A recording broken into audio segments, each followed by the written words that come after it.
New Zealand के खिलाफ चौथा टी20 मुकाबला इन पांचों ने हराया। यह हार किसी एक खिलाड़ी की नहीं थी, बल्कि कुछ ऐसे फैसले और प्रदर्शन थे जिन्होंने धीरे धीरे मैच भारत की पकड़ से बाहर कर दिया। इस मुकाबले में सबसे ज्यादा चौंकाने वाली बात यह रही कि शानदार फॉर्म में चल रहे बल्लेबाज को प्लेइंग 11 से बाहर रखा गया, वहीं दूसरी ओर टॉप ऑर्डर पूरी तरह बिखर गया। गेंदबाजी में भी वो धार नहीं दिखी जिसकी उम्मीद इस टीम से की जाती है। इस पूरी हार की कहानी 5 नामों के इर्द गिर्द घूमती है।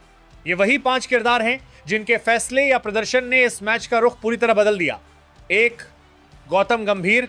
चौथे टी20 से पहले सबसे बड़ा सवाल यही था, क्या ईशान किशन खेलेंगे? ईशान किशन इस सीरीज में लय में दिख रहे थे। पिछले मैचों में उनकी टाइमिंग, आत्मविश्वास और आक्रामकता साफ नजर आ रही थी। ऐसे बल्लेबाज को ड्रॉप करना जो नई गेंद को अच्छे से खेल सकता हो, किसी भी टीम के लिए जोखिम भरा फैसला होता है। गौतम गंभीर का यह फैसला रणनीतिक था या टीम कॉम्बिनेशन का हिस्सा, यह साफ नहीं हो पाया, लेकिन मैच शुरू होते ही यह फैसला भारी पड़ता दिखा।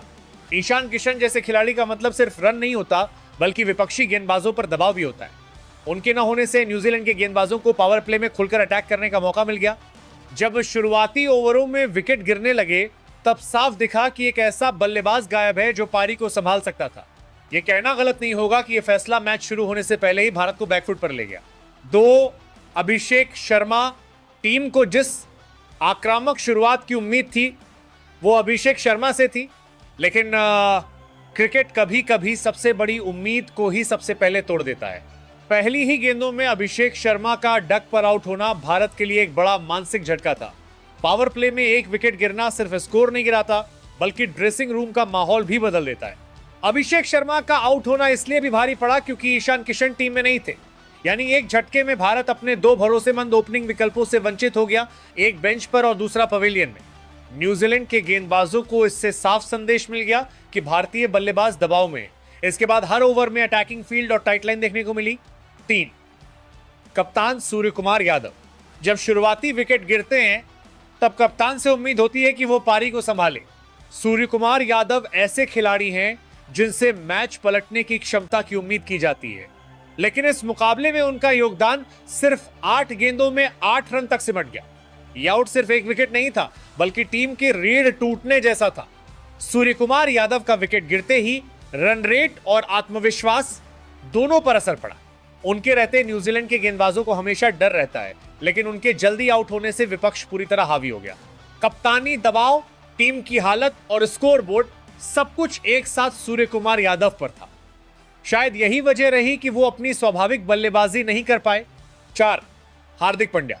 हार्दिक पांड्या से हमेशा उम्मीद रहती है कि जब टीम फंसी हो तब वो मैच को संभाले, लेकिन चौथे टी20 में हार्दिक का योगदान निराशाजनक रहा। 5 गेंदों में सिर्फ 2 रन। यह आंकड़ा हार्दिक पांड्या के कद के मुताबिक नहीं बैठता। उनके क्रीज पे आने से लगा था कि अब पारी को स्थिरता मिलेगी, लेकिन ऐसा नहीं हुआ। हार्दिक का आउट होना इस बात का संकेत था कि भारतीय बल्लेबाज पूरी तरह दबाव में हैं। जब आपके फिनिशर और मिडिल ऑर्डर का सबसे अहम खिलाड़ी जल्दी लौट जाए, तो स्कोर खड़ा करना मुश्किल हो जाता है। यह वही मोड़ था जहां से भारत की जीत की उम्मीद लगभग खत्म हो गई। 5, हर्षित राणा। 4 ओवर में 54 रन और मैच हाथ से निकल गया। अगर बल्लेबाजी ने मैच को कमजोर किया, तो गेंदबाजी ने आखिरी चोट मारी। हर्षित राणा का स्पेल इस मुकाबले का सबसे महंगा साबित हुआ। 4 ओवर में 54 रन टी20 क्रिकेट में यह आंकड़ा किसी भी टीम के लिए भारी पड़ता है।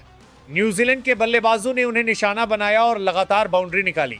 लाइन लेंथ में निरंतरता की कमी और दबाव में गलत गेंदें, यही वजह रही कि हर्षित राणा रन रोकने में नाकाम रहे।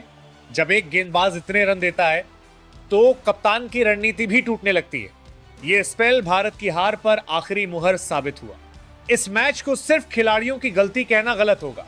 यह हार टीम मैनेजमेंट के फैसलों, बल्लेबाजों की नाकामी और गेंदबाजी की कमजोरी, तीनों का नतीजा थी। अगर ईशान किशन खेलते, अगर ओपनिंग टिकती, अगर कप्तान लंबी पारी खेलते, अगर हार्दिक रन बनाते और अगर हर्षित राणा रन रोकते, तो शायद नतीजा कुछ और होता। लेकिन क्रिकेट अगर मगर का खेल नहीं है। यह हार भारत के लिए चेतावनी है।